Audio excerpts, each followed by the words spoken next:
ਅਸੀਂ ਹੱਸਦੇ ਸੀ ਤੇ ਕਿਸੇ ਸਬਜ਼ੀ ਵਾਲੇ ਨਾਲ ਗੱਲ ਹੁੰਦੀ ਤੇ ਉਹ ਕਹਿੰਦਾ ਤੁਸੀਂ ਹੱਸੋ ਨਾ, ਜੇ ਅੱਜ ਦੀ ਤਰੀਕ ਦੇ ਵਿੱਚ ਇੱਕ ਟਰੱਕ ਨਿੰਬੂਆਂ ਦੀ ਗੱਲ ਕਰੀਏ ਤੇ ਉਹਦੀ ਕੀਮਤ ਹੀ ਜਿਹੜੀ ਆ ਉਹ 30 ਲੱਖ ਤੋਂ ਜਾਂ ਵੱਧ ਹੋ ਜਾਂਦੀ ਆ।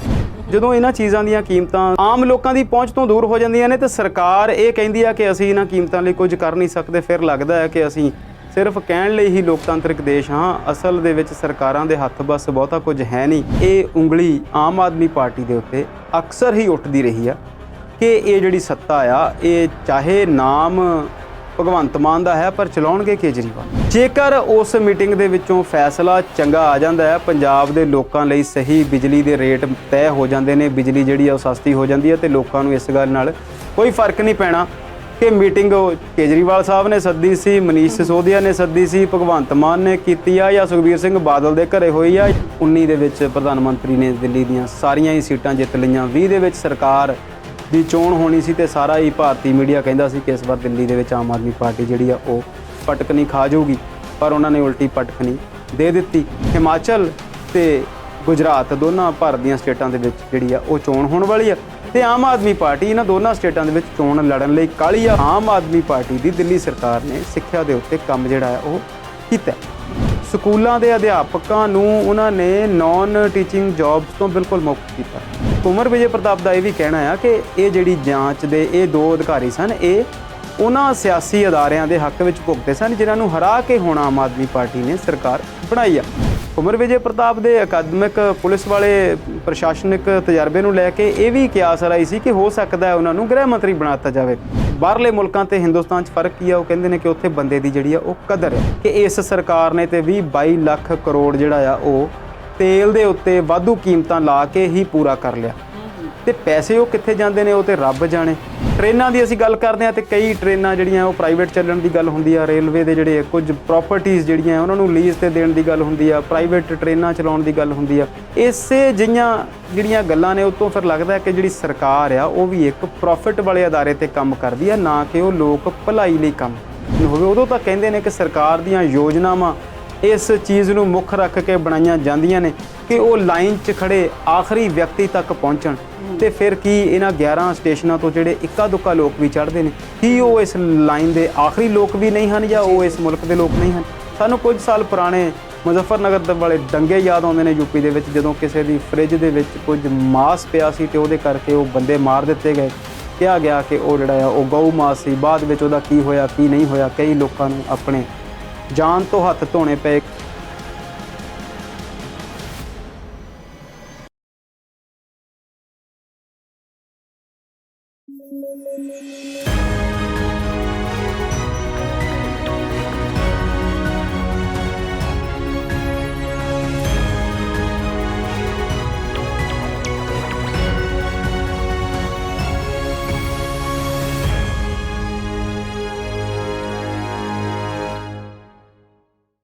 पंजाबी नैशनल टीवी देख रहे तमाम दर्शकों का बहुत बहुत स्वागत है जी। मैं हाँ नीता।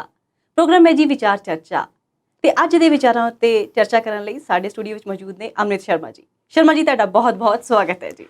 सत श्री अकाल नीता जी, बहुत बहुत शुक्रिया। तुहाडा भी स्वागत जी पंजाबी नैशनल टीम जी। शुक्रिया जी। शर्मा जी अज असीं बहुत ही गंभीर ते थोड़े जिहे चुलबुले जिहे भी मसले ने कि जिहड़ा सानूं सुण के हैरानी हुंदी है। ते सब तो पहलां असीं जिहड़े विषय हैगे ने मैं तुहानूं दसना चाहूँगी कि पहला तो विषय है जी वधदी महंगाई का। तो उस तो बाद जो विषय मैं लैण वाली हाँ वो होएगा कि जो पंजाब के सैकटरी की असीं गल करना चाहते हैं कि दिल्ली के सीएम नाल उन्हां दी मुलाकात हुई है, उहदे बारे असीं कुछ चर्चा करना चाहांगे।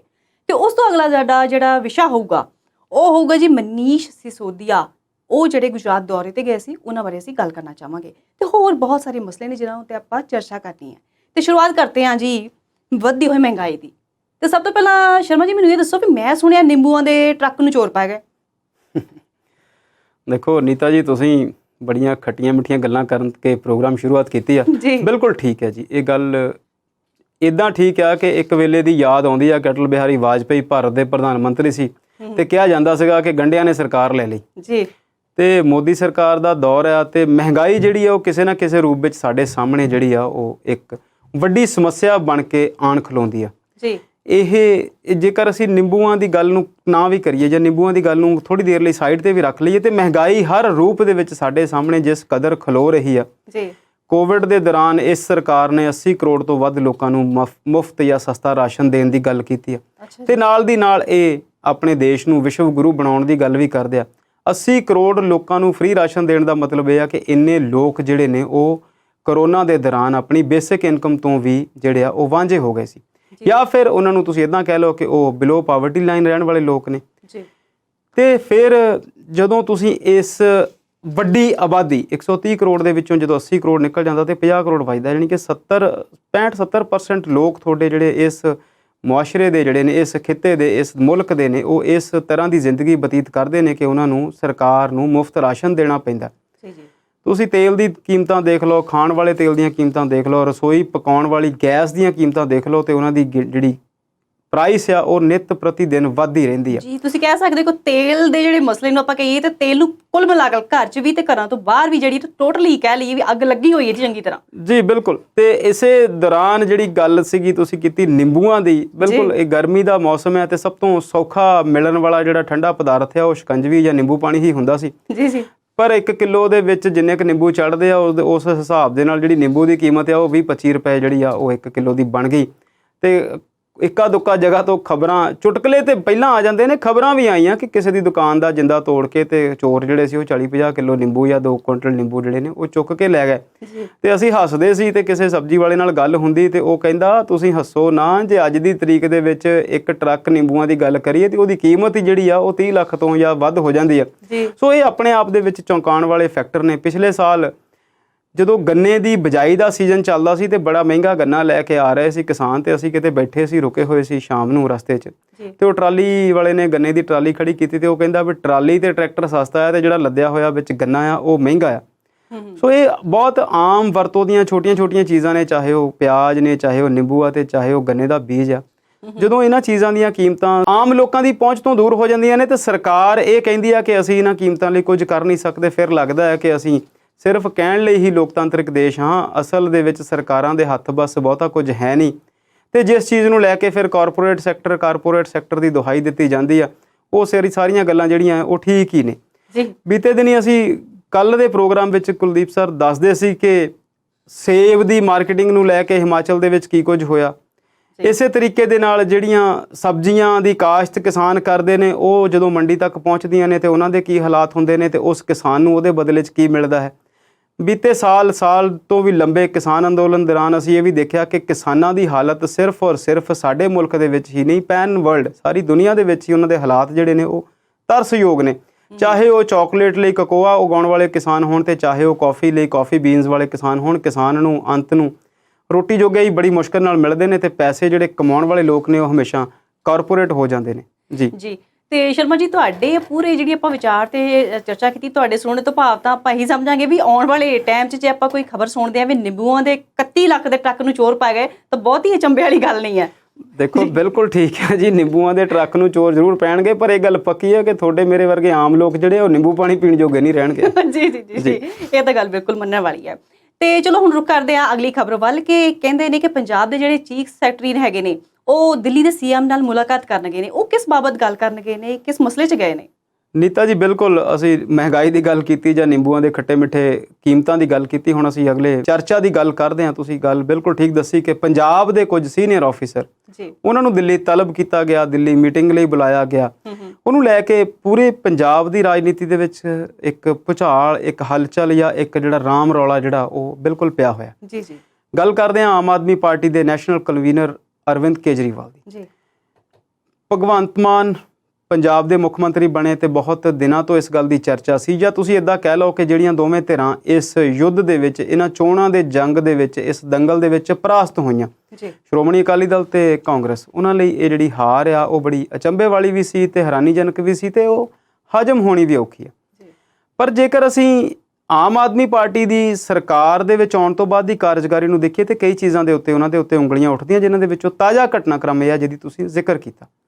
ਦਿੱਲੀ ਦੇ ਵਿੱਚ ਪੰਜਾਬ ਦੇ ਕੁਝ ਸੀਨੀਅਰ ਆਫੀਸਰਸ ਨੂੰ ਸੱਦਣਾ ਤੇ ਉਹਨਾਂ ਦੀ ਮੀਟਿੰਗ ਉੱਥੇ ਕੇਜਰੀਵਾਲ ਨਾਲ ਦੀ ਨਾਲ ਉੱਥੇ ਰਾਘਵ ਚੱਡਾ ਅਤੇ ਸਤਿੰਦਰ ਜੈਨ ਜਿਹੜੇ ਦਿੱਲੀ ਦੇ ਮਿਨਿਸਟਰ ਨੇ ਉਹਨਾਂ ਨਾਲ ਹੋਣੀ। ਜੇ ਮੈਂ ਇਸ ਮੀਟਿੰਗ ਦੀ ਗੱਲਬਾਤ ਤੋਂ ਪਹਿਲਾਂ ਉਹਨਾਂ ਅਫਸਰਾਂ ਦੀ ਗੱਲ ਕਰਾਂ ਤੇ ਉਹਦੇ ਵਿੱਚ ਸਭ ਤੋਂ ਪਹਿਲਾਂ ਤੇ ਅਨਿਰੁੱਧ ਤਿਵਾੜੀ ਜਿਹੜੇ ਚੀਫ ਸੈਕਟਰੀ ਨੇ ਪੰਜਾਬ ਦੇ, ਨਾਲ ਦੀ ਨਾਲ ਦਲੀਪ ਕੁਮਾਰ ਪਾਵਰ ਸੈਕਟਰੀ ਤੇ ਬਲਦੇਵ ਸਿੰਘ ਸਰਾਂ ਜਿਹੜੇ ਕਿ ਚੇਅਰਮੈਨ ਨੇ PSPCL, ਜਿਹਨੂੰ Punjab state power corporation limited ਚਾਹੇ ਬਿਜਲੀ ਬੋਰਡ, ਕਿਸੇ ਜ਼ਮਾਨੇ 'ਚ ਅਸੀਂ ਸੌਖਿਆਂ ਸਮਝ ਲੈਂਦੇ ਹੁੰਦੇ ਸੀ ਪੰਜਾਬ ਰਾਜ ਬਿਜਲੀ ਬੋਰਡ, ਹੁਣ ਵੀ ਉਹ ਬਿਜਲੀ ਦਾ ਅਦਾਰਾ ਹੈ ਜਿਹੜਾ ਬਿਜਲੀ ਦੀ ਟਰਾਂਸਮਿਸ਼ਨ ਤੇ ਸਪਲਾਈ ਦਾ ਕੰਮ ਕਰਦਾ। ਉਹਦੇ ਹਾਲਾਂਕਿ 2 ਹਿੱਸੇ ਕਰ ਦਿੱਤੇ ਗਏ ਸੀ।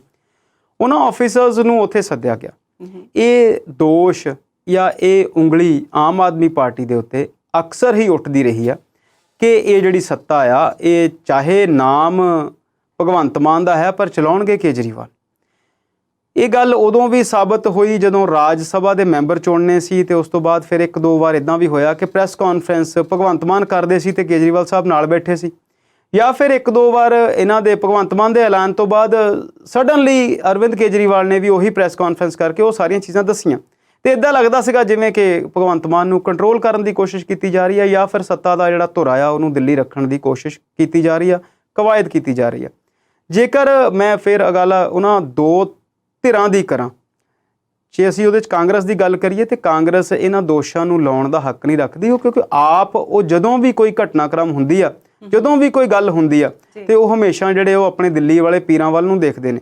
ਚਾਹੇ ਉਹ ਕੱਲ੍ਹ ਦੀ ਗੱਲ ਹੋਵੇ ਕਿ ਇੱਕ MLA ਸਾਹਿਬ ਸਾਬਕਾ ਸੀ 3 ਵਾਰ ਦੇ, ਉਹਨਾਂ ਨੂੰ ਪਾਰਟੀ 'ਚੋਂ ਕੱਢ ਦਿੱਤਾ ਗਿਆ, ਤੇ ਸਾਰਾ ਪੰਜਾਬ ਜਾਂ ਸਾਰੇ ਲੋਕ, ਸਾਰੇ ਦਰਸ਼ਕ, ਸਾਰੇ ਸਿਆਸਤ ਨਾਲ ਵਾਸਤਾ ਰੱਖਣ ਵਾਲੇ ਲੋਕ ਜਾਣਦੇ ਨੇ ਕਿ ਰਾਜਾ ਵੜਿੰਗ ਪੰਜਾਬ ਦੇ ਪ੍ਰਧਾਨ ਬਣ ਗਏ ਨੇ, ਤੇ ਉਹ ਕਿਸੇ ਸਾਬਕਾ MLA ਨੂੰ ਪਾਰਟੀ 'ਚ ਕੱਢਣ ਦਾ ਉਹਨਾਂ ਦਾ ਜਿਹੜਾ ਉਹ ਕਵਾਇਦ ਨਹੀਂ ਕਰ ਸਕਦੇ। ਕੰਮ ਜਿਹੜਾ ਆ ਉਹ ਪਾਰਟੀ ਹਾਈ ਕਮਾਂਡ ਹੀ ਕਰਦੀ ਆ। ਬਿਲਕੁਲ ਇਸੇ ਤਰੀਕੇ ਦੇ ਨਾਲ ਅਸੀਂ ਦੇਖਿਆ ਸੀਗਾ ਜਦੋਂ ਸ਼੍ਰੋਮਣੀ ਅਕਾਲੀ ਦਲ ਦਾ ਚੋਣ ਪ੍ਰਚਾਰ ਸ਼ੁਰੂ ਹੋਇਆ ਤੇ ਕੋਈ ਜਿਹੜੀ ਇਹਨਾਂ ਦੀ ਪਾਰਲੀਮੈਂਟ ਅਫੇਅਰ ਕਮੇਟੀ ਜਾਂ ਟਿਕਟਾਂ ਵੰਡਣ ਵਾਲੀ ਕਮੇਟੀ ਦੀ ਕੋਈ ਮੀਟਿੰਗ ਨਹੀਂ ਹੁੰਦੀ ਸੀ, ਜਿੱਥੇ ਸੁਖਬੀਰ ਸਿੰਘ ਬਾਦਲ ਜਾਂਦੇ ਸੀ, ਜਿਹਨੂੰ ਦਿਲ ਕਰਦਾ ਸੀ ਉੱਥੇ ਟਿਕਟ ਜਿਹੜੀ ਆ ਉਹ ਅਨਾਉਂਸ ਕਰ ਦਿੰਦੇ ਸੀ। ਸੋ ਇਹ ਸਿਰਫ ਉਹ ਗੱਲਾਂ ਨੇ ਜਿਹੜੀਆਂ ਕਿ ਇਹਨਾਂ ਸਿਆਸੀ ਅਦਾਰਿਆਂ ਨਾਲ ਜੁੜੀਆਂ ਹੋਈਆਂ ਨੇ, ਜਿਸ ਤੋਂ ਪਤਾ ਲੱਗਦਾ ਹੈ ਕਿ ਇਹ ਲੋਕਤੰਤਰਿਕ ਪ੍ਰਕਿਰਿਆਵਾਂ ਦਾ ਕਿੰਨਾ ਕੁ ਖਿਆਲ ਰੱਖਦੇ ਨੇ ਤੇ ਕਿਹੋ ਜਿਹੀਆਂ ਮਾਨਤਾਵਾਂ ਪਗਾਉਂਦੇ ਨੇ, ਕਿਹੋ ਜਿਹੇ ਤਰੀਕੇ ਦੇ ਨਾਲ ਇਹ ਫੈਸਲੇ ਕਰਦੇ ਨੇ। ਹੁਣ ਅਸੀਂ ਗੱਲ ਕਰਦੇ ਹਾਂ ਤੁਹਾਡੇ ਅੱਜ ਦੇ ਸਵਾਲ ਦੀ, ਇਹਨਾਂ ਆਫਿਸਰਸ ਨੂੰ ਦਿੱਲੀ ਸੱਦਣਾ, ਜਿਉਂ ਕਿ ਬਹੁਤ ਸਾਰੇ ਸੂਤਰਾਂ ਤੋਂ ਇਹ ਖਬਰਾਂ ਆ ਰਹੀਆਂ ਨੇ ਕਿ ਉੱਥੇ ਪੰਜਾਬ ਦੀ ਜਿਹੜੀ ਸਸਤੀ ਬਿਜਲੀ ਆ ਉਹਨੂੰ ਲੈ ਕੇ ਕੋਈ ਮੀਟਿੰਗ ਕਰਨੀ ਸੀ।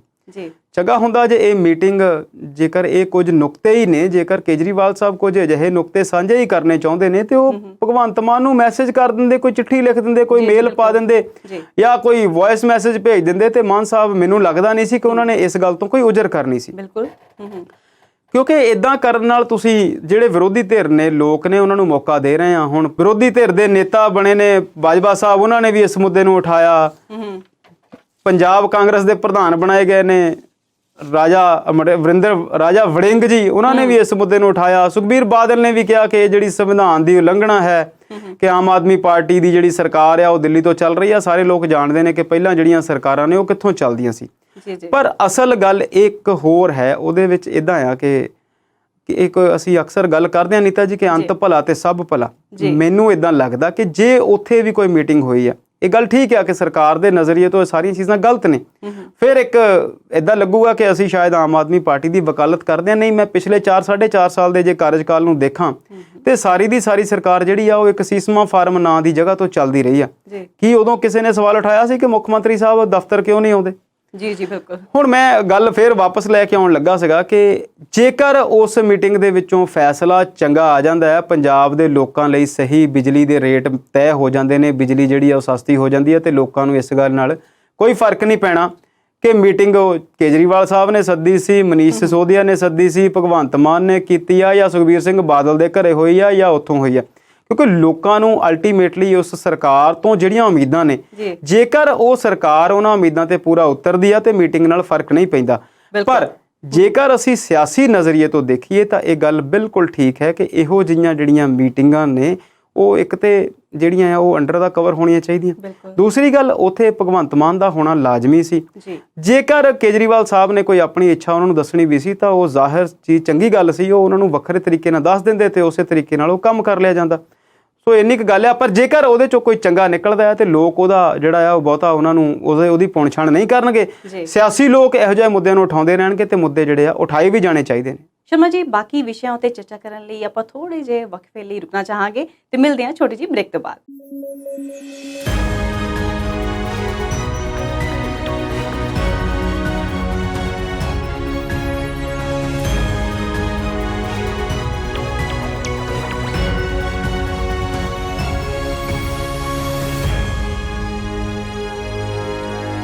ਸਵਾਗਤ ਹੈ ਜੀ ਪ੍ਰੋਗਰਾਮ ਵਿੱਚ ਛੋਟੇ ਜਿਹੇ ਵਕਫੇ ਤੋਂ ਬਾਅਦ।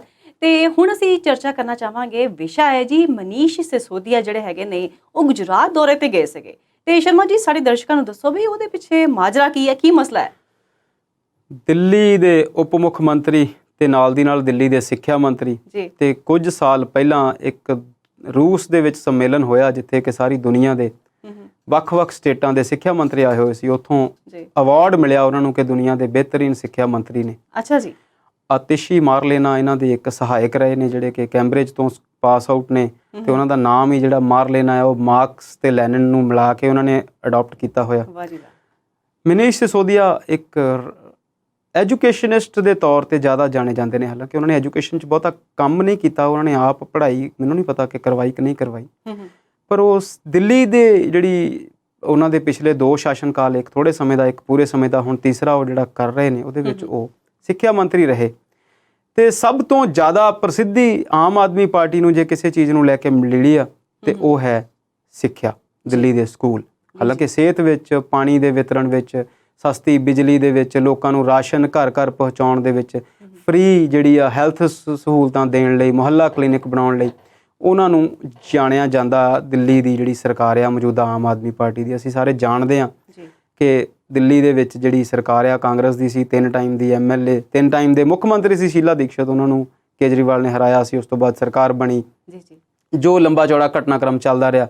19 ਦੇ ਵਿੱਚ ਪ੍ਰਧਾਨ ਮੰਤਰੀ ਨੇ ਦਿੱਲੀ ਦੀਆਂ ਸਾਰੀਆਂ ਹੀ ਸੀਟਾਂ ਜਿੱਤ ਲਈਆਂ। 20 ਦੇ ਵਿੱਚ ਸਰਕਾਰ ਦੀ ਚੋਣ ਹੋਣੀ ਸੀ ਤੇ ਸਾਰਾ ਹੀ ਭਾਰਤੀ ਮੀਡੀਆ ਕਹਿੰਦਾ ਸੀ ਕਿ ਇਸ ਵਾਰ ਦਿੱਲੀ ਦੇ ਵਿੱਚ ਆਮ ਆਦਮੀ ਪਾਰਟੀ ਜਿਹੜੀ ਆ ਉਹ ਪਟਕਣੀ ਖਾ ਜਾਊਗੀ, ਪਰ ਉਹਨਾਂ ਨੇ ਉਲਟੀ ਪਟਕਣੀ ਦੇ ਦਿੱਤੀ।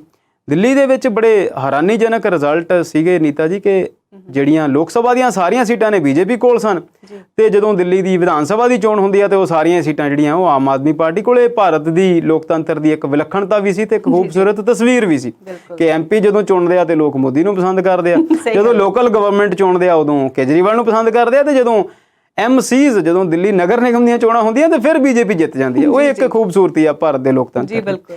ਹੁਣ ਜਿਸ ਸਵਾਲ ਦੀ ਤੁਸੀਂ ਗੱਲ ਕਰਦੇ ਆ, ਮਨੀਸ਼ ਸਿਸੋਦੀਆ, ਸਾਰੇ ਲੋਕਾਂ ਨੂੰ ਯਾਦ ਹੋਣਾ ਕਿ ਕੁਝ ਦਿਨ ਪਹਿਲਾਂ ਜਦੋਂ ਪੰਜਾਬ ਦੀਆਂ ਚੋਣਾਂ ਦਾ ਦੌਰ ਚੱਲਦਾ ਸੀ ਤੇ ਉਦੋਂ ਉਹ ਪੰਜਾਬ ਵੀ ਆਏ ਸੀ ਤੇ ਇੱਥੇ ਦੇ ਵੀ ਕੁਝ ਸਕੂਲਾਂ ਦੀਆਂ ਵੀਡੀਓਜ਼ ਉਹਨਾਂ ਨੇ ਜਾਰੀ ਕੀਤੀਆਂ ਸੀ। ਤੇ ਉਸ ਤੋਂ ਬਾਅਦ ਸਾਰੇ ਹੀ ਪੰਜਾਬ ਦੇ ਲੋਕਾਂ ਨੂੰ ਇੱਦਾਂ ਲੱਗਦਾ ਸੀਗਾ ਕਿ ਇੱਕ ਹੀ ਮੁੱਦਾ ਪੰਜਾਬ ਵਿੱਚ ਹੈ ਕਿ ਪੰਜਾਬ ਦੇ ਸਕੂਲਾਂ ਦੀ ਹਾਲਤ ਜਿਹੜੀ ਆ ਬਹੁਤ ਖਰਾਬ ਆ।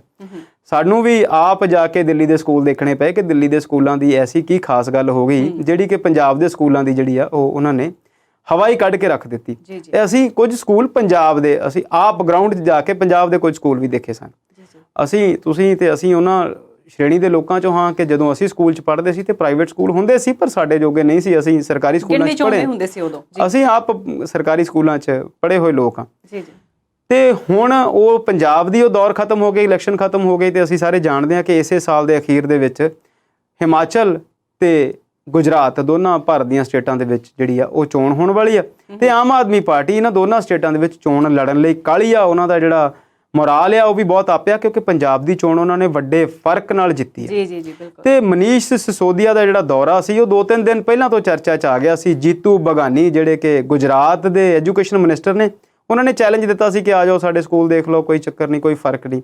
ਤੇ ਸਿਸੋਦੀਆ ਸਾਹਿਬ ਨੂੰ ਆਪਣੇ ਆਪ ਦਾ ਵੀ ਪਤਾ ਸੀ ਤੇ ਗਰਾਊਂਡ ਵਰਕ ਉਹਨਾਂ ਨੇ ਵੀ ਕੀਤਾ ਹੋਇਆ ਸੀ। ਉਹਨਾਂ ਨੇ ਉੱਥੇ ਦੇ 2 ਸਕੂਲ, ਭਾਵਨਗਰ ਜ਼ਿਲ੍ਹਾ ਸ਼ਾਇਦ, ਜਿਹੜਾ ਜੀਤੂ ਬਘਾਨੀ ਜਿਹੜੇ ਕਿ ਉੱਥੋਂ ਦੇ ਐਜੂਕੇਸ਼ਨ ਮਿਨਿਸਟਰ ਨੇ ਗੁਜਰਾਤ ਦੇ, ਉਹਨਾਂ ਦੇ ਹਲਕੇ ਦੇ 2 ਜਿਹੜੇ ਸਕੂਲ ਸੀ ਉਹਨਾਂ ਦਾ ਵਿਜ਼ਿਟ ਕੀਤਾ ਤੇ ਉਹਨਾਂ ਦੀਆਂ ਕੁਝ ਵੀਡੀਓਜ਼ ਤੇ ਕੁਝ ਫੋਟੋਜ਼ ਤੇ ਨਾਲ ਦੀ ਨਾਲ ਉਹਨਾਂ ਨੇ ਜਿਹੜੀ ਹੈ ਚਰਚਾ ਕੀਤੀ। ਉਹਦੇ ਵਿੱਚ ਉਹਨਾਂ ਨੇ ਸਕੂਲਾਂ ਦੀ ਖਸਤਾ ਹਾਲਤ ਵੀ ਦਿਖਾਈ, ਸਕੂਲਾਂ ਦੇ ਜਿਹੜੇ ਪਖਾਨੇ ਨੇ ਗੰਦੇ ਸੀ ਉਹ ਵੀ ਦਿਖਾਏ ਤੇ ਸਕੂਲਾਂ ਦੇ ਇਨਫਰਾਸਟ੍ਰਕਚਰ ਤੇ ਵੀ ਸਵਾਲ ਚੁੱਕੇ। ਉਹ ਸਵਾਲ ਜਿਹੜੇ ਨੇ ਉਹ 75 ਸਾਲ ਦੀ ਭਾਰਤ ਦੀ ਆਜ਼ਾਦੀ ਤੇ ਐਜੂਕੇਸ਼ਨ ਸਿਸਟਮ ਦੇ ਹਾਲਾਤ ਤੇ ਵੀ ਚੁੱਕੇ ਤੇ ਉਹ ਸਵਾਲ ਉਹਨਾਂ ਨੇ 27 ਸਾਲ ਦੇ ਬੀਜੇਪੀ ਦੇ ਲਗਾਤਾਰ ਸ਼ਾਸਨ ਤੇ ਵੀ ਚੁੱਕੇ। ਉਹ ਬੜੀ ਜ਼ਾਹਿਰ ਜੀ ਗੱਲ ਹੈ ਕਿ ਜਦੋਂ ਇੱਕ ਹੀ ਪਾਰਟੀ ਉੱਥੇ 25 ਸਾਲ ਤੋਂ ਜਾਂ 27 ਸਾਲ ਤੋਂ ਸਰਕਾਰ ਦੇ ਵਿੱਚ ਹੈ ਜਾਂ ਉਹ ਵਿੱਚ ਇੱਕ ਅੱਧੀ ਵਾਰੀ ਕਾਂਗਰਸ ਨੂੰ ਬ੍ਰੇਕ ਮਿਲੀ ਨਹੀਂ ਤੇ ਲਗਾਤਾਰ ਹੀ ਉੱਥੇ ਜਿਹੜੀ ਬੀਜੇਪੀ ਦੀ ਸਰਕਾਰ ਆ ਤੇ ਉਹਦੇ ਬਾਵਜੂਦ ਵੀ ਜਦੋਂ ਉੱਥੇ ਐਜੂਕੇਸ਼ਨ ਦੇ ਹਾਲਾਤ ਚੰਗੇ ਨਹੀਂ ਮਿਲੇ ਤੇ ਉਹ ਸਵਾਲ ਉਹਨਾਂ ਦੇ ਉੱਤੇ ਵੀ ਚੁੱਕੇ ਜਾਣੇ ਲਾਜ਼ਮੀ ਸਨ। ਉਹਦਾ ਰਿਐਕਸ਼ਨ ਨੀਤਾ ਜੀ ਇੰਨਾ ਜ਼ਬਰਦਸਤ ਹੋਇਆ, ਇੰਨਾ ਖਤਰਨਾਕ ਹੋਇਆ ਕਿ ਉਸ ਤੋਂ ਅਗਲੇ ਹੀ ਦਿਨ ਬੀਜੇਪੀ ਦੇ ਸਾਰੇ ਹੀ ਮੈਂਬਰ ਪਾਰਲੀਮੈਂਟ ਜਾਂ ਬੀਜੇਪੀ ਦੇ ਕਈ ਵੱਡੇ ਲੀਡਰ ਦਿੱਲੀ ਦੇ ਸਕੂਲਾਂ ਵੱਲ ਤੁਰ ਪਏ। ਅਸੀਂ ਲੋਕ ਜਾਣਦੇ ਹਾਂ ਸਾਹਿਬ ਸਿੰਘ ਵਰਮਾ ਜੀ ਦਾ ਨਾਮ, ਉਹ ਦਿੱਲੀ ਦੇ ਵੱਡੇ ਲੀਡਰ ਰਹੇ ਨੇ ਬੀਜੇਪੀ ਦੇ। ਉਹਨਾਂ ਦੇ ਪੁੱਤਰ ਪ੍ਰਵੇਸ਼ ਵਰਮਾ, ਉਹ ਵੀ ਅੱਜ ਦਿੱਲੀ ਦੇ ਕੁਝ ਸਕੂਲਾਂ 'ਚ ਘੁੰਮਦੇ ਵੀਡੀਓ 'ਚ ਨਜ਼ਰ ਆਉਂਦੇ ਸੀ। ਇਹ ਗੱਲ ਠੀਕ ਹੈ ਕਿ ਦਿੱਲੀ ਦੇ ਸਕੂਲਾਂ ਦੀ ਵੀ ਹਾਲਤ ਬਹੁਤ ਸਾਰਿਆਂ ਦੀ ਚੰਗੀ ਨਹੀਂ ਹੋਵੇਗੀ। ਤੇ ਦੂਸਰਾ ਇਹਦਾ ਇੱਕ ਪਹਿਲੂ ਇਹ ਵੀ ਹੈ ਕਿ ਦਿੱਲੀ ਇੱਕ ਛੋਟਾ ਸ਼ਹਿਰ ਹੈ। ਛੋਟਾ ਸ਼ਹਿਰ ਇਨ ਕੰਪੈਰੀਜ਼ਨ ਟੂ ਗੁਜਰਾਤ ਔਰ ਇਨ ਕੰਪੈਰੀਜ਼ਨ ਟੂ ਪੰਜਾਬ, ਜੀ ਮੈਂ ਗੱਲ ਕਰਾਂ, ਸ਼ਹਿਰ ਤੇ ਉਹ ਬਹੁਤ ਵੱਡਾ ਹੈ ਆਪਣੇ ਆਪ ਦੇ ਵਿੱਚ, 1000 ਕਿਲੋਮੀਟਰ ਦਾ ਏਰੀਆ ਹੈ। ਪਰ ਜੇਕਰ ਅਸੀਂ ਗੁਜਰਾਤ ਦੀ ਗੱਲ ਕਰੀਏ ਜਾਂ ਪੰਜਾਬ ਦੀ ਗੱਲ ਕਰੀਏ, ਜਦੋਂ ਅਸੀਂ ਪੰਜਾਬ ਦੀ ਗੱਲ ਕਰਦੇ ਸੀ ਤੇ ਇੱਥੇ 10-11,000 ਜਾਂ 12,000 ਪਿੰਡ ਨੇ ਤੇ 15,000 ਤੋਂ ਵੀ ਜ਼ਿਆਦਾ ਸਰਕਾਰੀ ਸਕੂਲਾਂ ਦੀ ਗਿਣਤੀ ਹੋਵੇਗੀ। ਤੇ ਦਿੱਲੀ ਦੇ ਵਿੱਚ ਸਰਕਾਰੀ ਸਕੂਲਾਂ ਦੀ ਗਿਣਤੀ ਜਿਹੜੀ ਆ ਉਹ ਸਿਰਫ 1024 ਜਾਂ ਇਹਦੇ ਨੇੜੇ ਤੇੜੇ ਹੈ ਕੁਝ। ਪਰ ਗੱਲ ਇਹ ਹੈ ਕਿ ਇਹ ਗੱਲ ਬਿਲਕੁਲ ਠੀਕ ਆ ਕਿ ਆਮ ਆਦਮੀ ਪਾਰਟੀ ਦੀ ਦਿੱਲੀ ਸਰਕਾਰ ਨੇ ਸਿੱਖਿਆ ਦੇ ਉੱਤੇ ਕੰਮ ਜਿਹੜਾ ਹੈ ਉਹ ਕੀਤਾ। ਜਦੋਂ ਬਜਟ ਦੀ ਐਲੋਕੇਸ਼ਨ ਦੀ ਗੱਲ ਹੁੰਦੀ ਹੈ ਤੇ ਉਹ ਬੜੇ ਮਾਣ ਨਾਲ ਦੱਸਦੇ ਨੇ ਕਿ ਅਸੀਂ ਜਿਹੜਾ ਦਿੱਲੀ ਦੇ ਐਜੂਕੇਸ਼ਨ ਬਜਟ ਆ ਉਹਦੇ 'ਚ ਇੰਨੇ ਪ੍ਰਤੀਸ਼ਤ ਵਾਧਾ ਪਹਿਲੇ ਸਾਲ ਕੀਤਾ ਹੈ, ਇੰਨੇ ਪ੍ਰਤੀਸ਼ਤ ਵਾਧਾ ਦੂਜੇ ਸਾਲ ਕੀਤਾ ਹੈ। ਅਸੀਂ ਜਦੋਂ ਇਹਦੇ ਬਾਰੇ ਘੋਖ ਪੜਤਾਲ ਕਰਦੇ ਸੀ ਤੇ ਉਹਨਾਂ ਨੇ ਬਹੁਤ ਮਿਹਨਤ ਕੀਤੀ ਹੈ ਉਹਦੇ ਤੇ। ਇਸੇ ਕਰਕੇ ਮੈਂ ਆਤਸ਼ੀ ਮਾਰਲੇ ਉਹਨਾਂ ਦਾ ਨਾਮ ਲਿਆ ਸੀਗਾ। ਉਸ ਲੇਡੀ ਨੇ, ਬੜੀ ਥੋੜੀ ਜਿਹੀ ਉਹਨਾਂ ਦੀ ਉਮਰ ਹੈ, ਉਹਨਾਂ ਨੇ ਬਹੁਤ ਮਿਹਨਤ ਕੀਤੀ ਹੈ ਦਿੱਲੀ ਦੇ ਐਜੂਕੇਸ਼ਨ ਸਿਸਟਮ ਨੂੰ ਰਿਵਾਈਵ ਕਰਨ ਲਈ। ਪ੍ਰਿੰਸੀਪਲਸ ਜਿਹੜੇ ਸਕੂਲਾਂ ਦੇ ਮੁਖੀ ਹੁੰਦੇ ਨੇ, ਮੁੱਖ ਅਧਿਆਪਕ ਵੀ ਉਹਨਾਂ ਨੂੰ ਕਹਿ ਦਿੰਦੇ ਆ ਪੰਜਾਬੀ 'ਚ ਅਸੀਂ, ਉਹਨਾਂ ਨੂੰ ਮੈਨੇਜਰੀਅਲ ਟਾਸਕ ਤੋਂ ਮੁਕਤ ਕੀਤਾ। ਸਕੂਲਾਂ ਦੇ ਅਧਿਆਪਕਾਂ ਨੂੰ ਉਹਨਾਂ ਨੇ ਨੌਨ ਟੀਚਿੰਗ ਜੌਬਸ ਤੋਂ ਬਿਲਕੁਲ ਮੁਕਤ ਕੀਤਾ। ਉਹਨਾਂ ਦੀਆਂ IIM, IIT ਜਿਹੜੇ ਸਾਡੇ ਹਿੰਦੁਸਤਾਨ ਦੇ ਬਿਲਕੁਲ ਪ੍ਰਾਈਮ ਇੰਸਟੀਟਿਊਸ਼ਨਸ ਨੇ, ਉੱਥੋਂ ਟ੍ਰੇਨਿੰਗ ਤੱਕ ਲਗਵਾਈਆਂ। ਨਾ ਕਿ IIT ਤੇ IIM, ਬਲਕਿ ਉਹਨਾਂ ਨੇ ਦਿੱਲੀ ਦੇ ਜਿਹੜੇ ਟੀਚਰ ਸੀ ਉਹਨਾਂ ਦੀਆਂ ਟ੍ਰੇਨਿੰਗਸ ਕੈਂਬਰਿਜ, ਆਕਸਫੋਰਡ ਵਰਗੇ ਵਿਸ਼ਵ ਪੱਧਰ ਦੇ ਸੰਸਥਾਨਾਂ ਤੋਂ ਲਗਵਾਈਆਂ। ਬਾਹਰ ਵੀ ਉਹਨਾਂ ਨੂੰ ਸਟੂਡੈਂਟਸ, ਟੀਚਰਸ ਨੂੰ ਭੇਜਿਆ ਕਿ ਸਿੱਖ ਕੇ ਆਓ ਤੇ ਪੜ੍ਹਾਈ ਦੇ ਵਿੱਚ ਕਿਵੇਂ ਦੇ ਬਦਲਾਵ ਕਰਨੇ ਨੇ। ਪੇਰੈਂਟਸ ਦੇ ਨਾਲ ਟੀਚਰਸ ਦੀ ਪਾਰਟਨਰਸ਼ਿਪ ਨੂੰ ਉਘਾਰਿਆ, ਮੈਂਟਰ ਪ੍ਰੋਗਰਾਮ ਬਣਾਏ, ਜੋ ਵੀ ਚੰਗਾ ਉਹ ਕਰ ਸਕਦੇ ਸੀ ਉਹਨਾਂ ਨੇ ਉਹਦੇ ਲਈ ਉਹ ਕੀਤਾ। ਤੇ ਉਹਦੇ ਦਮ ਤੇ ਹੁਣ ਉਹ ਜੋ ਕਰਨਾ ਚਾਹੁੰਦੇ ਨੇ ਉਹ ਹੈ ਰਾਜਨੀਤੀ। ਤੇ ਇਹ ਜ਼ਾਹਿਰ ਜੀ ਗੱਲ ਹੈ, ਜਿਹੜੀ ਵੀ ਤੇ ਸਿਆਸਤ ਦੇ ਵਿੱਚ ਹੈ, ਜੋ ਵੀ ਉਹਨਾਂ ਦੇ ਕੋਲ ਚੰਗਾ ਹੈ ਉਹ ਉਹਨੂੰ ਵੱਧ ਤੋਂ ਵੱਧ ਦਿਖਾਉਣਗੇ ਤੇ ਜੋ ਕੁਝ ਮਾੜਾ ਹੈ ਉਹਨੂੰ ਵੱਧ ਤੋਂ ਵੱਧ ਲੁਕਾਉਣਗੇ। ਸੋ ਇਹ ਗੱਲ ਬਿਲਕੁਲ ਠੀਕ ਹੈ ਕਿ ਪੰਜਾਬ ਦੇ ਵਿੱਚ ਵੀ ਉਹਨਾਂ ਨੇ ਇਹ ਸਭ ਕੁਝ ਕੀਤਾ ਸੀ। ਪੰਜਾਬ ਦੇ ਵਿੱਚ ਉਹ ਜਿਹੜੀ ਆ ਕਹਾਣੀ ਸਫਲ ਹੋਈ। ਕੋਸ਼ਿਸ਼ ਉਹਨਾਂ ਨੇ ਉੱਤਰਾਖੰਡ ਦੇ ਵਿੱਚ ਵੀ ਕੀਤੀ ਸੀ ਤੇ ਕੋਸ਼ਿਸ਼ ਉਹਨਾਂ ਨੇ ਗੋਆ ਦੇ ਵਿੱਚ ਵੀ ਕੀਤੀ ਸੀ, ਪਰ ਉੱਥੇ ਉਹ ਜਿਹੜੀਆਂ ਕਹਾਣੀਆਂ ਉਹ ਸਫਲ ਨਹੀਂ ਹੋਈਆਂ। ਹੁਣ ਦੇਖਣਾ ਬਣੇਗਾ ਕਿ ਗੁਜਰਾਤ ਦੇ ਵਿੱਚ ਇਹ ਜਿਹੜੀ ਸਿਸੋਦੀਆ ਜੀ ਦਾ ਦੌਰਾ ਆ ਉਹ ਕਿੰਨਾ ਕੁ ਸਫਲ ਹੁੰਦਾ, ਕਿੰਨਾ ਕੁ ਨਹੀਂ। ਪਰ ਇੱਕ ਗੱਲ ਹੋਰ ਹੈ ਕਿ ਜਿਹੜੀ ਰਾਜਨੀਤੀ ਆ ਉਹ ਵੋਟਾਂ ਬਟੋਰਨ ਦੀ ਕਲਾ ਆ। ਹਾਲਾਂਕਿ ਇਹਦੇ ਤੇ ਬਹੁਤ ਸਾਰੇ ਥੀਸਿਸ ਨੇ ਕਿ ਰਾਜਨੀਤੀ ਲੋਕਾਂ ਨੂੰ ਨਾਲ ਲੈ ਕੇ ਚੱਲਣ ਦੀ ਕਲਾ ਆ, ਰਾਜ ਕਰਨ ਦੀ ਰੀਤੀ ਰਾਜਨੀਤੀ। ਪਰ ਮੈਨੂੰ ਤਾਂ ਲੱਗਦਾ ਕਿ ਰਾਜ ਕਰਨਾ, ਚਾਹੇ ਉਹ ਜਿਹੜਾ ਸਿਸਟਮ ਉਹਨੂੰ ਬਣਾਉਣਾ, ਗੱਲ ਸਿਰਫ ਐਂਡ ਤੇ ਜਾ ਕੇ ਵੋਟਾਂ ਤੇ। ਤੇ ਆਮ ਆਦਮੀ ਪਾਰਟੀ ਨੂੰ ਇਦਾਂ ਲੱਗਦਾ ਹੈ ਕਿ ਵੋਟ ਸਭ ਤੋਂ ਵੱਧ ਜਿਹੜੀ ਆ ਉਹ ਐਜੂਕੇਸ਼ਨ ਤੇ ਉਸ ਤੋਂ ਬਾਅਦ ਹੈਲਥ ਤੇ ਜਿਹੜੀਆਂ ਬੇਸਿਕਸ ਲੋਕਾਂ ਦੀਆਂ ਨੇ ਉਹਨਾਂ ਨਾਲ ਜੁੜੀਆਂ ਹੋਈਆਂ। ਤੇ ਬੀਜੇਪੀ ਦਾ ਜਿਹੜਾ ਥਿਊਰੀ ਆਫ ਐਕਸ਼ਨ ਹੈ ਉਹ ਅਸੀਂ ਜਾਣਦੇ ਹਾਂ ਕਿ ਉਹ ਇੱਕ ਸੈਂਟਰਲਾਈਜ਼ਡ ਕਰਕੇ ਜਾਂ ਡਿਫੈਕਸ਼ਨ ਕਰਕੇ, ਵੰਡ ਪਾ ਕੇ ਉਹਨਾਂ ਚੀਜ਼ਾਂ ਤੇ ਹੋਰ ਤਰੀਕੇ ਨਾਲ ਚੱਲਦੇ ਨੇ। ਕਹਿੰਦੇ ਸਾਰੇ ਸੇਵਾ ਕਰਨ ਦੀਆਂ ਗੱਲਾਂ ਨੇ, ਪਰ ਹੁਣ ਆਉਣ ਵਾਲੇ ਦਿਨਾਂ ਵਿੱਚ ਦੇਖਣਾ ਬਣੇਗਾ ਕਿ ਗੁਜਰਾਤ ਦੇ ਲੋਕ ਇਸ ਦੌਰੇ ਤੋਂ ਕਿੰਨੇ ਕੁ ਪ੍ਰਭਾਵਿਤ ਹੁੰਦੇ ਨੇ, ਦਿੱਲੀ ਦੇ ਸਕੂਲਾਂ ਬਾਰੇ ਉਹ ਕਿੰਨਾ ਜਾਣਨ ਦੀ ਕੋਸ਼ਿਸ਼ ਕਰਦੇ ਨੇ। ਤੇ ਜਦੋਂ ਸਾਲ ਦੇ ਅਖੀਰ ਵਿੱਚ ਚੋਣਾਂ ਹੋਣਗੀਆਂ, ਉਹਦੇ ਜਦੋਂ ਰਿਜ਼ਲਟ ਆਉਣਗੇ, ਫਿਰ ਅਸੀਂ ਬੈਠ ਕੇ ਜਦੋਂ ਐਨਾਲਿਸਿਸ ਕਰਾਂਗੇ ਤੇ ਫਿਰ ਕਿਤੇ ਕੀ ਇਹ ਕਾਰਨ ਲੱਭੇਗਾ ਕਿ ਮਨੀਸ਼ ਸਿਸੋਦੀਆ ਦੇ ਦੌਰੇ ਨੇ ਵੀ ਕੁਝ percentage vote Aam Aadmi party ਦੇ ਵਧਾਏ ਜਾਂ ਨਹੀਂ। ਜੀ ਬਿਲਕੁਲ। ਤੇ ਸ਼ਰਮਾ ਜੀ ਹੁਣ ਰੁਕ ਕਰਦੇ ਆ ਅਗਲੀ ਖਬਰ ਵੱਲ।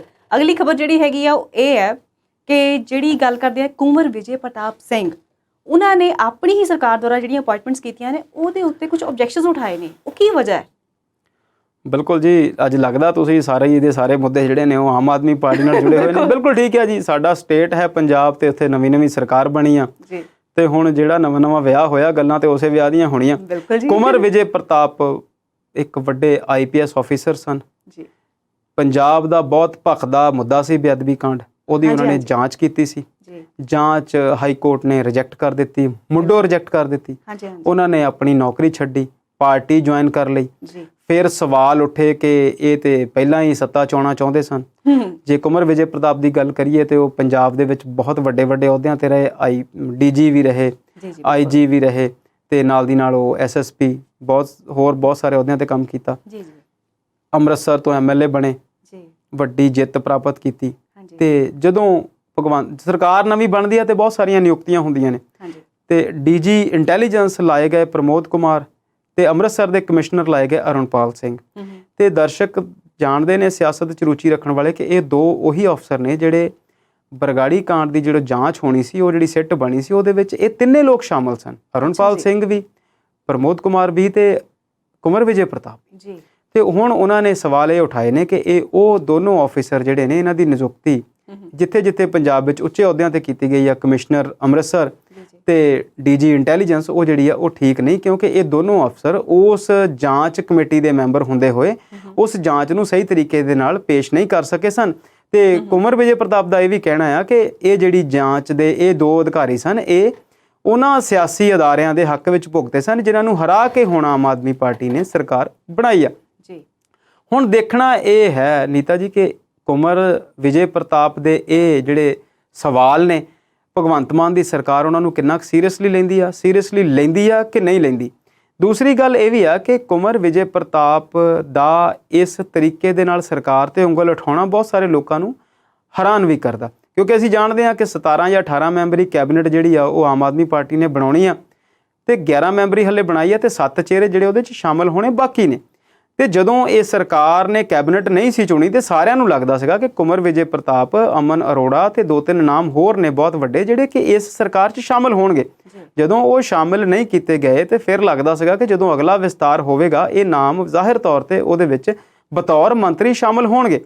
ਕੁੰਵਰ ਵਿਜੇ ਪ੍ਰਤਾਪ ਦੇ ਅਕਾਦਮਿਕ ਪੁਲਿਸ ਵਾਲੇ ਪ੍ਰਸ਼ਾਸਨਿਕ ਤਜਰਬੇ ਨੂੰ ਲੈ ਕੇ ਇਹ ਵੀ ਕਿਆਸ ਰਾਈ ਸੀ ਕਿ ਹੋ ਸਕਦਾ ਹੈ ਉਹਨਾਂ ਨੂੰ ਗ੍ਰਹਿ ਮੰਤਰੀ ਬਣਾ ਦਿੱਤਾ ਜਾਵੇ। ਪਰ ਹੁਣ ਜਦੋਂ ਉਹ ਆਪਣੀ ਹੀ ਸਰਕਾਰ ਤੇ ਸਵਾਲ ਚੁੱਕਦੇ ਨੇ, ਇਹ ਸਵਾਲ ਕਿੰਨੇ ਠੀਕ ਨੇ ਕਿੰਨੇ ਨਹੀਂ ਇਹ ਤੇ ਕੁੰਵਰ ਵਿਜੇ ਪ੍ਰਤਾਪ ਜਾਣਦੇ ਨੇ, ਤੇ ਜਾਂ ਫਿਰ ਨਿਯੁਕਤੀ ਕਰਨ ਵਾਲੇ ਮੁੱਖ ਮੰਤਰੀ ਪੰਜਾਬ ਉਹ ਜਾਣਦੇ ਨੇ, ਤੇ ਜਾਂ ਫਿਰ ਉਹਨਾਂ ਦੇ ਜਿਹੜੇ ਅਫਸਰ ਨੇ ਨਾਲ ਉਹਨਾਂ ਦੇ ਅਮਲੇ ਵਾਲੇ ਉਹਨਾਂ ਨੂੰ ਪਤਾ ਹੋਵੇਗਾ। ਪਰ ਹੁਣ ਲੋਕਾਂ ਦੇ ਮਨ ਵਿੱਚ ਇਹ ਗੱਲ ਜ਼ਰੂਰ ਹੈ ਕਿ ਕੁੰਵਰ ਵਿਜੇ ਪ੍ਰਤਾਪ ਨੇ ਆਪਣੀ ਗੱਲ ਜਿਹੜੀ ਆ ਉਹ ਸਾਹਮਣੇ ਰੱਖ ਦਿੱਤੀ ਹੈ। ਸਰਕਾਰ ਉਸ ਗੱਲ ਨੂੰ ਕਿਵੇਂ ਦੇਖਦੀ ਹੈ ਕਿਵੇਂ ਨਹੀਂ ਉਹ ਸਰਕਾਰ ਦੀ ਮਰਜ਼ੀ ਹੈ। ਜੇਕਰ ਮੈਂ ਇੱਕ ਨਿੱਜੀ ਜਿਹੀ ਟਿੱਪਣੀ ਕਵਾਂ, ਹਾਲਾਂਕਿ ਸਾਡੇ ਕਹੇ ਦਾ ਕੋਈ ਅਸਰ ਨਹੀਂ, ਤੇ ਦੂਸਰੀ ਗੱਲ ਇਹ ਵੀ ਆ ਕਿ ਅਸੀਂ ਹਾਂ ਕੌਣ, ਉਹ ਸਾਡੇ ਤੋਂ ਸਾਰੇ ਸੂਝਵਾਨ ਸਿਆਣੇ ਲੋਕ ਨੇ, ਪਰ ਫਿਰ ਵੀ ਗੱਲ ਜਿਹੜੀ ਮੌਕਾ ਮਿਲਿਆ ਤੇ ਕਰਨ।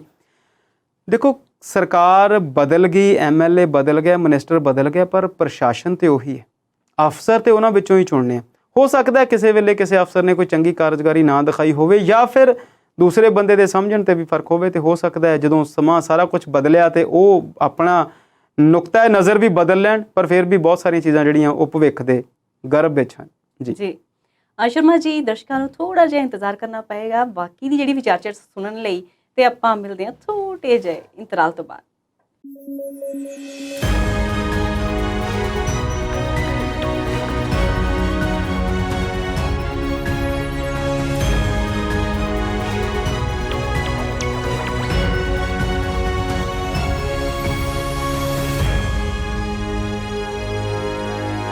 ਬ੍ਰੇਕ ਤੋਂ ਬਾਅਦ ਇੱਕ ਵਾਰ ਤੁਹਾਡਾ ਸਭ ਦਾ ਇੱਕ ਵਾਰ ਫਿਰ ਤੋਂ ਸਵਾਗਤ ਹੈ। ਸ਼ਰਮਾ ਜੀ, ਹੁਣ ਮੈਂ ਤੁਹਾਡੇ ਕੋਲ ਇੱਕ ਵਿਚਾਰ ਜਿਹੜਾ ਹੈ ਉਹਦੇ ਤੇ ਚਰਚਾ ਕਰਨੀ ਮੰਗਦੀ ਹਾਂ ਵੀ ਰੇਲਵੇ ਜਿਹੜੀ ਕਿ ਸਾਡੀ ਇੰਡੀਅਨ ਰੇਲਵੇ ਹੈ, ਉਹਨੇ ਪੰਜਾਬ ਦੇ 11 ਰੇਲਵੇ ਸਟੇਸ਼ਨ ਤੇ ਹਿਮਾਚਲ ਦੇ 2 ਰੇਲਵੇ ਸਟੇਸ਼ਨ ਬੰਦ ਕਰ ਦਿੱਤੇ ਨੇ। ਕੀ ਵਜ੍ਹਾ ਉਹਦੇ ਪਿੱਛੇ? ਬਿਲਕੁਲ ਨੀਤਾ ਜੀ, ਤੁਸੀਂ ਸਹੀ ਦੱਸਿਆ ਕਿ ਉੱਤਰੀ ਰੇਲਵੇ ਭਾਰਤ ਦਾ ਸਭ ਤੋਂ ਵੱਡਾ ਅਦਾਰਾ ਹੈ। ਏਸ਼ੀਆ ਦੇ ਵਿੱਚ ਸਭ ਤੋਂ ਲੰਬਾ ਰੇਲ ਨੈਟਵਰਕ, ਦੂਜੇ ਨੰਬਰ ਤੇ ਕਿਹਾ ਜਾਂਦਾ ਚਾਈਨਾ ਤੋਂ ਬਾਅਦ ਸ਼ਾਇਦ ਸਾਡਾ।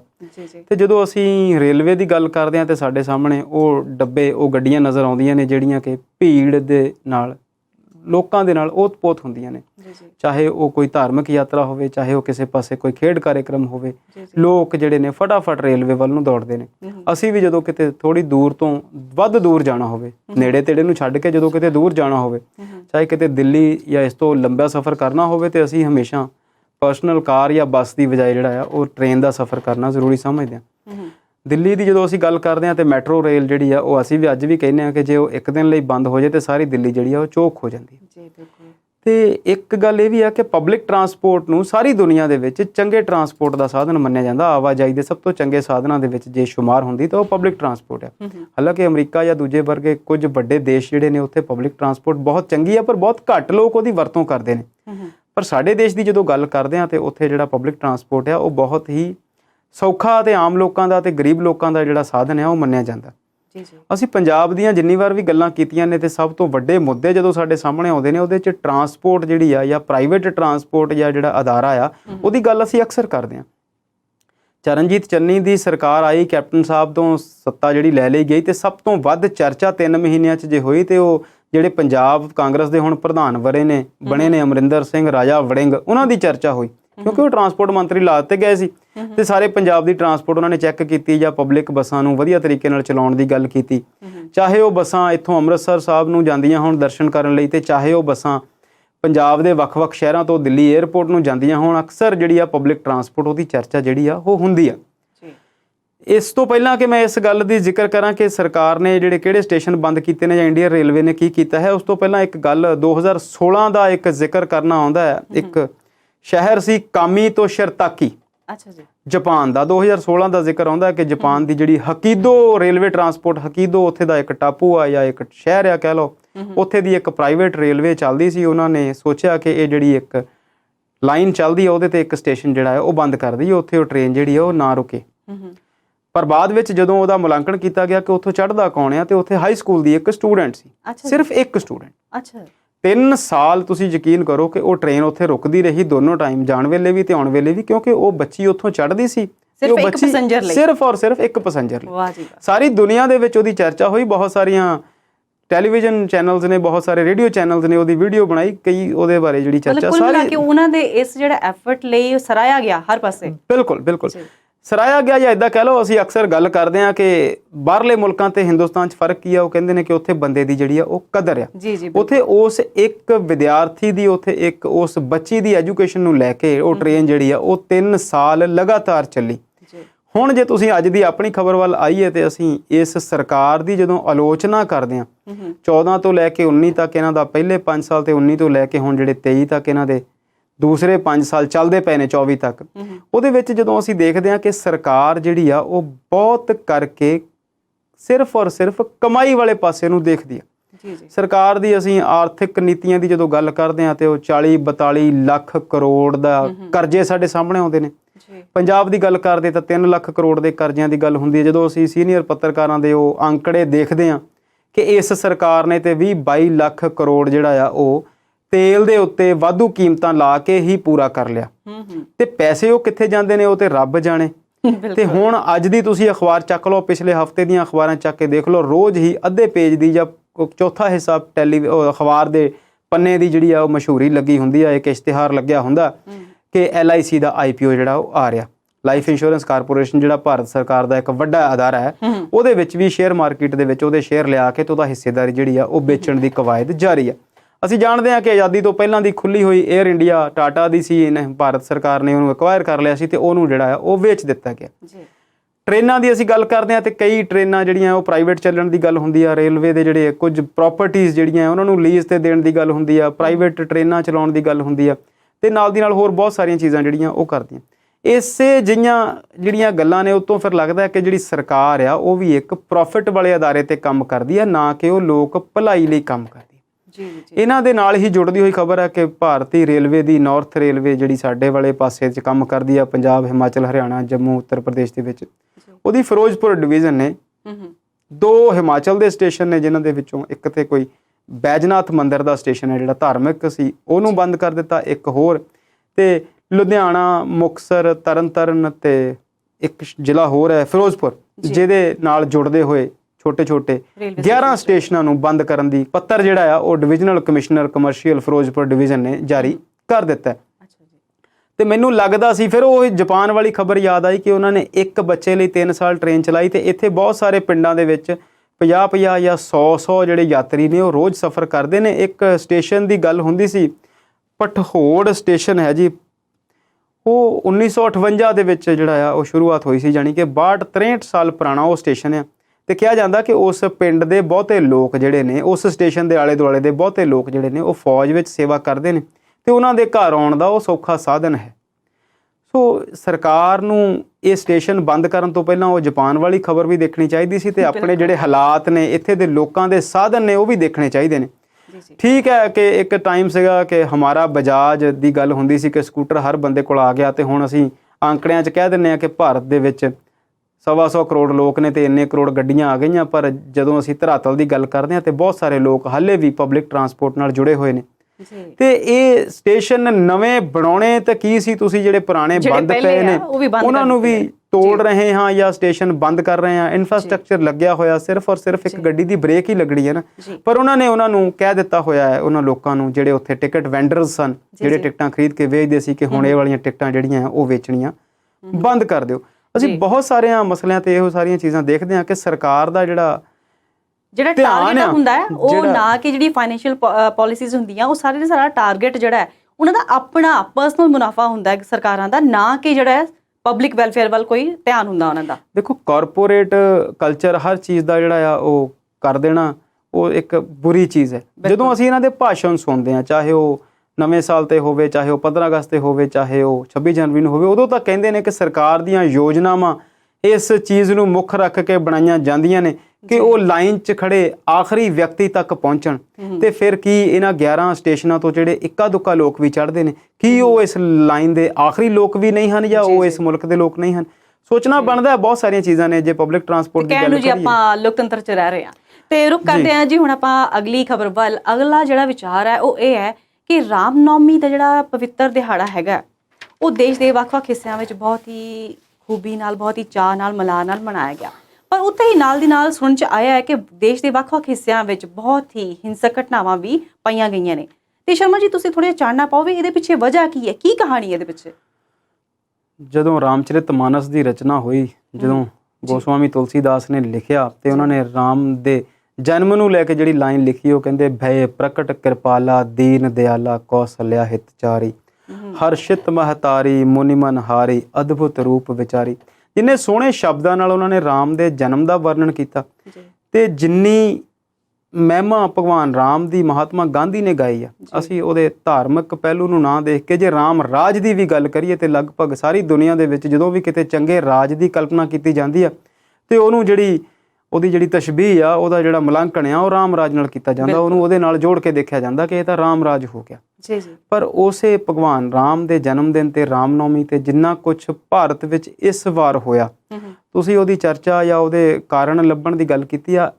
ਤੁਸੀਂ ਯਕੀਨ ਕਰੋ ਕਿ ਮਨ ਇੰਨਾ ਪਰੇਸ਼ਾਨ ਹੁੰਦਾ, ਇੰਨਾ ਦੁਖੀ ਹੁੰਦਾ ਇਹੋ ਜਿਹੀਆਂ ਘਟਨਾਵਾਂ ਨੂੰ ਲੈ ਕੇ ਤੇ ਜਿਹਦਾ ਬਿਆਨ ਨਹੀਂ ਕੀਤਾ ਜਾ ਸਕਦਾ। ਚਾਹੇ ਉਹ ਮੱਧ ਪ੍ਰਦੇਸ਼ ਹੋਵੇ, ਚਾਹੇ ਉਹ ਮਹਾਰਾਸ਼ਟਰ ਹੋਵੇ, ਚਾਹੇ ਉਹ ਬੰਗਾਲ ਹੋਵੇ, ਚਾਹੇ ਉਹ ਦੇਸ਼ ਦੇ ਹੋਰ ਹਿੱਸੇ ਹੋਣ। ਕਈ ਜਗ੍ਹਾ ਤੇ ਉੜੀਸਾ ਦੇ ਵਿੱਚ ਵੀ ਹੋਇਆ। ਖਾਸ ਤੌਰ ਤੇ ਮੱਧ ਪ੍ਰਦੇਸ਼ ਦੇ ਖਰਗੌਨ ਜ਼ਿਲ੍ਹੇ ਦੀ ਇੱਕ ਖਬਰ ਆਉਂਦੀ ਹੈ ਕਿ ਉੱਥੇ ਕਈ ਲੋਕ, 20 ਤੋਂ ਵੱਧ ਲੋਕ, ਸ਼ਾਇਦ 26-27 ਲੋਕ ਜ਼ਖਮੀ ਹੋਏ। ਇੱਕ ਪੁਲਿਸ ਦੇ ਐਸਪੀ ਨੂੰ ਵੀ ਗੋਲੀ ਲੱਗੀ। ਅਲੱਗ-ਅਲੱਗ ਤਰ੍ਹਾਂ ਦੀਆਂ ਘਟਨਾਵਾਂ ਨੇ। ਦੋਨੋਂ ਪਾਸੇ ਤੋਂ ਗੱਲਾਂ ਜਾਇਜ਼ ਹੋਣਗੇ, ਦੋਨੋਂ ਪਾਸੇ ਤੋਂ ਬਿਆਨ ਆਉਣਗੇ। ਉਹ ਕਹਿੰਦੇ ਕਿ ਸਾਡੀ ਸ਼ੋਭਾ ਯਾਤਰਾ ਦੇ ਉੱਤੇ ਪੱਥਰ ਸੁੱਟੇ ਗਏ। ਉਹ ਕਹਿੰਦੇ ਆ ਕਿ ਸਾਡੇ ਕੋਲ ਆ ਕੇ ਜਦੋਂ ਅਸੀਂ ਦੂਸਰੇ ਧਰਮ ਦੇ ਲੋਕਾਂ ਦੀ ਗਲੀ 'ਚੋਂ ਲੰਘ ਰਹੇ ਸੀ ਤੇ ਉੱਥੇ ਆ ਕੇ ਕੁਝ ਹੋਰ ਚੀਜ਼ਾਂ ਕੀਤੀਆਂ ਗਈਆਂ। ਇਹ ਬਹੁਤ ਸਾਰੀਆਂ ਚੀਜ਼ਾਂ ਜਿਹੜੀਆਂ ਸਮੇਂ-ਸਮੇਂ ਤੋਂ ਚੱਲ ਰਹੀਆਂ। ਸਾਨੂੰ ਕੁਝ ਸਾਲ ਪੁਰਾਣੇ ਮੁਜ਼ੱਫਰਨਗਰ ਦੇ ਵਾਲੇ ਦੰਗੇ ਯਾਦ ਆਉਂਦੇ ਨੇ ਯੂਪੀ ਦੇ ਵਿੱਚ, ਜਦੋਂ ਕਿਸੇ ਦੀ ਫਰਿੱਜ ਦੇ ਵਿੱਚ ਕੁਝ ਮਾਸ ਪਿਆ ਸੀ ਤੇ ਉਹਦੇ ਕਰਕੇ ਉਹ ਬੰਦੇ ਮਾਰ ਦਿੱਤੇ ਗਏ।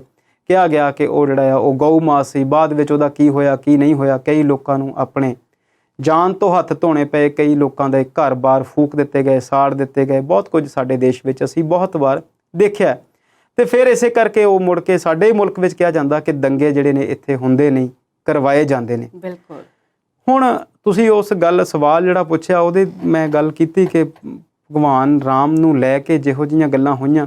ਜੇ ਅਸੀਂ ਕਾਸ਼ੀ ਵਿਸ਼ਵਨਾਥ ਮੰਦਿਰ ਦੀ ਗੱਲ ਕਰਦੇ ਸੀ ਕਿ ਉੱਥੇ ਜਦੋਂ ਵੀ ਸਵੇਰੇ ਆਰਤੀ ਹੁੰਦੀ ਸੀ ਤੇ ਬਿਸਮਿਲ੍ਲਾ ਖਾਨ ਇੱਕ ਮੁਸਲਮਾਨ ਸੀ, ਕਈ ਸਾਲ ਉਹ ਜਦੋਂ ਸਵੇਰੇ ਉੱਠਦਾ ਸੀ ਤੇ ਸਭ ਤੋਂ ਪਹਿਲਾਂ ਉੱਥੇ ਉਹਦੀ ਸ਼ਹਿਨਾਈ ਜਿਹੜੀ ਆ ਉਹ ਸੁਣਦੀ ਸੀ।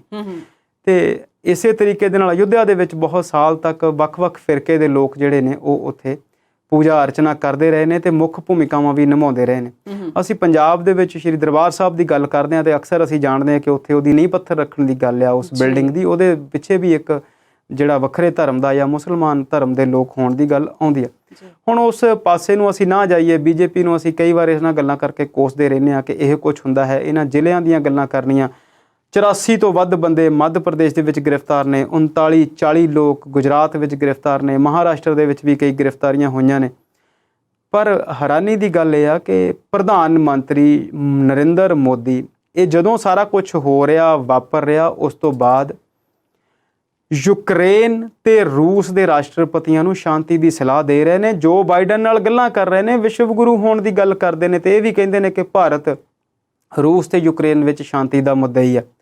ਉਹ ਭਲਿਓ ਲੋਕੋ, ਰੂਸ ਤੇ ਯੂਕਰੇਨ ਨੂੰ ਸ਼ਾਂਤੀ ਬਾਅਦ 'ਚ ਦੇ ਲਿਓ, ਪਹਿਲਾਂ ਜਿਹੜੇ ਤੁਹਾਡੇ ਕੱਪੜੇ ਪਾ ਕੇ ਲੋਕ ਲੜਦੇ ਨਜ਼ਰ ਆਉਂਦੇ ਨੇ ਉਹਨਾਂ ਨੂੰ ਤਾਂ ਸ਼ਾਂਤੀ ਦੇ ਲਓ। ਇਹ ਇੱਕ ਤਮਾਸ਼ਾ ਬਣ ਗਿਆ ਕਿ ਹੋ ਸਕਦਾ ਹੈ ਕਿ ਸਾਰੇ ਲੋਕ ਇਹਦੇ ਵਿੱਚ ਸ਼ਾਮਲ ਹੁੰਦੇ ਹੋਣ। ਮੈਂ ਜ਼ਰੂਰੀ ਨਹੀਂ ਕਹਿੰਦਾ ਕਿ ਸਾਰੇ ਕਿਸੇ ਇੱਕ ਫਿਰਕੇ ਦੇ ਲੋਕ ਹੀ ਇਹਦੇ ਵਿੱਚ ਸ਼ਾਮਲ ਹੋਣਗੇ। ਕੁਝ ਗਲਤੀਆਂ ਦੂਜੇ ਪਾਸਿਓਂ ਵੀ ਹੋ ਸਕਦੀਆਂ। ਪਰ ਸਰਕਾਰ ਕੀ ਕਰ ਰਹੀ ਆ, ਲਾ ਐਂਡ ਆਰਡਰ ਕੀ ਕਰ ਰਿਹਾ, ਕਿਉਂ ਹਰ ਤਿਉਹਾਰ ਦੇ ਉੱਤੇ ਅਜਿਹਾ ਹੋ ਜਾਂਦਾ ਹੈ? ਨਾਲ ਦੀ ਨਾਲ ਦਿੱਲੀ ਦੀ ਯੂਨੀਵਰਸਿਟੀਜ਼ ਦੇ ਵਿੱਚ ਕੁਝ ਖਾਣ ਪੀਣ ਦੀਆਂ ਗੱਲਾਂ ਨੂੰ ਲੈ ਕੇ ਕਿ ਉੱਥੇ ਨਾਨ ਵੈਜ ਵਰਤਾਇਆ ਗਿਆ ਤੇ ਲੜਾਈ ਹੋ ਗਈ, ਕਿਸੇ ਦੇ ਹੱਥ ਕੱਟ ਦਿੱਤੇ ਗਏ, ਕਿਸੇ ਦਾ ਕੁਝ ਹੋ ਗਿਆ। ਦਿੱਲੀ ਦੇ ਵਿੱਚ ਇੱਕ ਧਰਨਾ ਪ੍ਰਦਰਸ਼ਨ ਚੱਲਦਾ ਸੀ ਤੇ ਉੱਥੇ ਜਿਹੜੇ ਹੁਣ ਮੌਜੂਦਾ ਗ੍ਰਹਿ ਮੰਤਰੀ ਨੇ ਉਹਨਾਂ ਨੇ ਵੀ ਇਹੋ ਜਿਹੇ ਬਿਆਨ ਦਿੱਤੇ ਕਿ ਇਹਨਾਂ ਨੂੰ ਗੋਲੀ ਮਾਰ ਦਿਓ, ਇਹਨਾਂ ਨੂੰ ਚੱਕ ਕੇ ਸੁੱਟ ਦਿਓ। ਇਹ ਜਿਹੜੀਆਂ ਸਾਰੀਆਂ ਗੱਲਾਂ ਨੇ ਉਹ ਸਰਕਾਰ ਦੇ ਲਈ ਨਮੋਸ਼ੀ ਦਾ ਕਾਰਨ ਬਣਦੀਆਂ ਨੇ, ਪਰ ਇਹ ਜਿਹੜਾ ਸਾਰਾ ਕੁਝ ਆ ਉਹ ਨਹੀਂ ਹੋਣਾ ਚਾਹੀਦਾ। ਸਮੇਂ-ਸਮੇਂ ਤੇ ਜਿੰਨੇ ਵੀ ਰਹਿਬਰ ਹੋਏ ਨੇ, ਜਿੰਨੇ ਵੀ ਲੋਕ ਹੋਏ ਨੇ, ਜਿੰਨੀਆਂ ਉਹਨਾਂ ਨੇ ਚੰਗੀਆਂ ਗੱਲਾਂ ਦੱਸੀਆਂ ਨੇ, ਤੇ ਸਾਡੇ ਸੱਤਾ ਵਾਲੇ ਲੋਕ ਜਿੰਨਾ ਕੁ ਉਹਨਾਂ ਨੂੰ ਮੱਥਾ ਟੇਕਦੇ ਨੇ, ਜਿੰਨੇ ਕੁ ਉਹਨਾਂ ਦੇ ਦਿਨ ਮਨਾਉਂਦੇ ਨੇ, ਜਿੱਡੇ ਵੱਡੇ ਇਸ਼ਤਿਹਾਰ ਉਹਨਾਂ ਦੇ ਲਾਏ ਜਾਂਦੇ ਨੇ, ਉਹਦੇ ਨਾਲੋਂ ਚੰਗਾ ਹੋਵੇ ਜੇ ਉਹਨਾਂ ਦੀ ਕਿਸੇ ਇੱਕ ਅੱਧੀ ਗੱਲ ਤੇ ਹੀ ਅਮਲ ਕਰ ਲਿਆ ਜਾਵੇ ਤੇ ਫਿਰ ਇਹੋ ਜਿਹੀਆਂ ਖਬਰਾਂ ਨਾ ਸਾਡੇ ਸਾਹਮਣੇ ਆਉਣ। ਜੀ ਸ਼ਰਮਾ ਜੀ, ਹੁਣ ਵਕਤ ਇਜਾਜ਼ਤ ਨਹੀਂ ਦਿੰਦਾ ਕਿ ਆਪਾਂ ਵਿਚਾਰਾਂ ਉੱਤੇ ਹੋਰ ਚਰਚਾ ਕਰ ਸਕੀਏ। ਅੱਜ ਦੇ ਪ੍ਰੋਗਰਾਮ ਨੂੰ ਇੱਥੇ ਹੀ ਵਿਰਾਮ ਦਿੰਦੇ ਹਾਂ ਤੇ ਅਗਲੇ ਪ੍ਰੋਗਰਾਮ ਵਿੱਚ ਅਗਲੀ ਚਰਚਾ ਲਈ ਨਵੇਂ ਮੁੱਦਿਆਂ ਨਾਲ ਫਿਰ ਤੋਂ ਹਾਜ਼ਰ ਹੋਵਾਂਗੇ। ਤਦ ਤੱਕ ਲਈ ਸ਼ੁਕਰੀਆ ਜੀ।